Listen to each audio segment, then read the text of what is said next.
Morning, afternoon, brunch. Morning. All three. Let's go. You don't like the brunch? No, I love brunch. Brunch. Go ahead, Levi. Why don't you start us off, man? Now you got something. Oh yeah, for sure.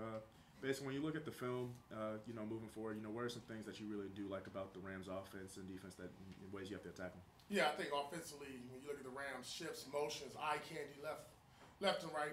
They do a good job of inserting their receivers. They're active in the blocking game, and they get dirty. And then obviously they're very explosive at the wide receiver position. You got to be careful with that. Really impressed with their runner Williams, hard runner. I had to check his bio because I thought he was about 250 the way he runs. Very physical runner.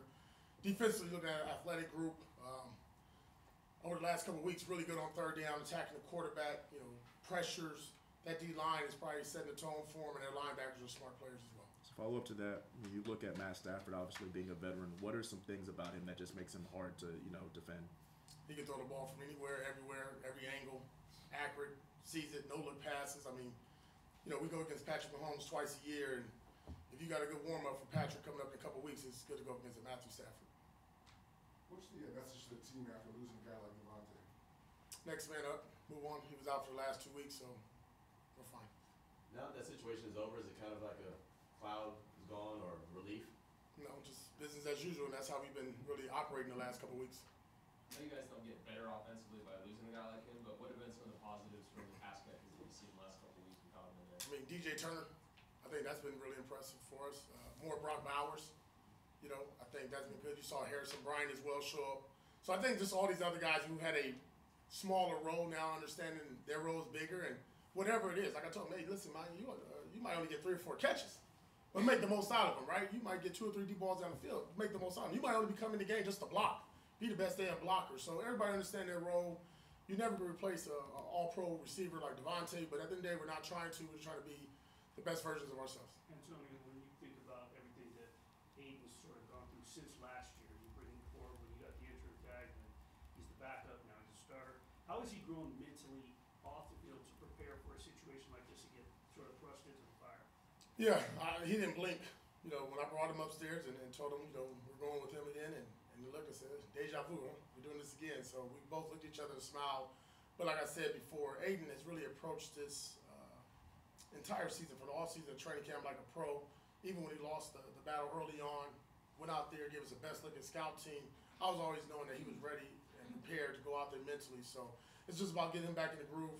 Something that kind of stood out last week. I know we lost, but at halftime he was one of the guys kind of getting the guys going at halftime. So it was good to hear him speak up and be more vocal.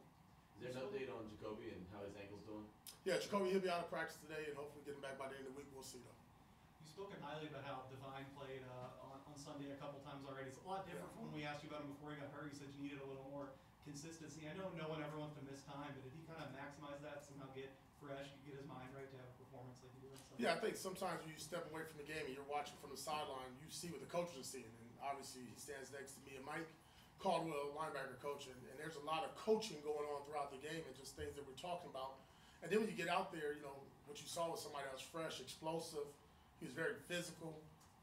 It was really good to see him compliment Robert Spillane, who's been really taking the lead for us in that role and making those plays. And listen, it's a damn shame that the interception didn't count because he was on his way to having a hell of a game that day with tackles for loss, sacks, big hits. He was all over the place.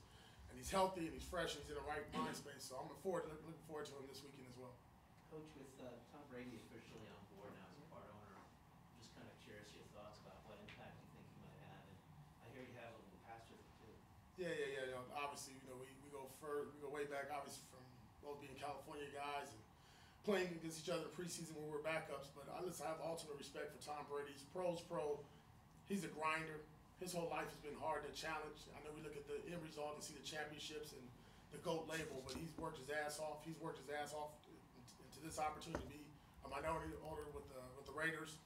And I think it's a plus whenever you can get somebody that's been successful and has grinded and is not a silver spoon person, right? So he understands it. He has ultimate respect from our coaching staff and players, obviously. But I'm really proud that he's within our organization. It's somebody I can obviously talk to and bounce things off of as well. Antonio, do you view the Devontae trade at all as like a rebuild beginning with the team? No. I know you mentioned Jacoby trying to get healthy right now, but have you seen anything out of him to suggest he can take that role as the lead dog Jacoby? Yeah. Oh man, listen, I'm excited about Jacoby. I've always been a fan of Jacoby from the day I'll go back to when we scrimmaged the Patriots and he came in here and I'm like, man, who's this dude? Like diving in on the linebackers, blocking, physicality, and then we got him here and just the ultimate team player. I think you've seen since he's been here as a receiver, as a blocker, as a runner, as a thrower. I mean, you ask him to do anything, he'll do it for you. And he's the ultimate team player. He's quiet, soft-spoken, but he's a hard worker. Is he ready for that #1 role? I'm not going to label him that, but I think he's always been one of the top receivers on our team, and now he's an opportunity to get more balls. Yes. Tom's in the building now. Antonio, you got a chance yet to show him the ring or remind him of that game? No comment. The Are two you guys roo- planning on getting in pads at all this week? I know you didn't last week. Is that going to be a change this week? To get in pads? Or hit? Yeah. Yeah, I mean, we'll see. Today we won't be in pads, and tomorrow we won't. We'll see how Friday goes and where our team is. Obviously, the most important thing is to get to Sunday healthy. And, you know, you love to be physical, but just to be honest, the nature of the beast of this game is not that during the week. You want to save and have fresh bodies come Sunday. So we'll look at that coming later on in the week. The two rookies, Trey Taylor and Cameron Richardson, obviously had some injury setbacks to start the year, but got some special teams action this weekend.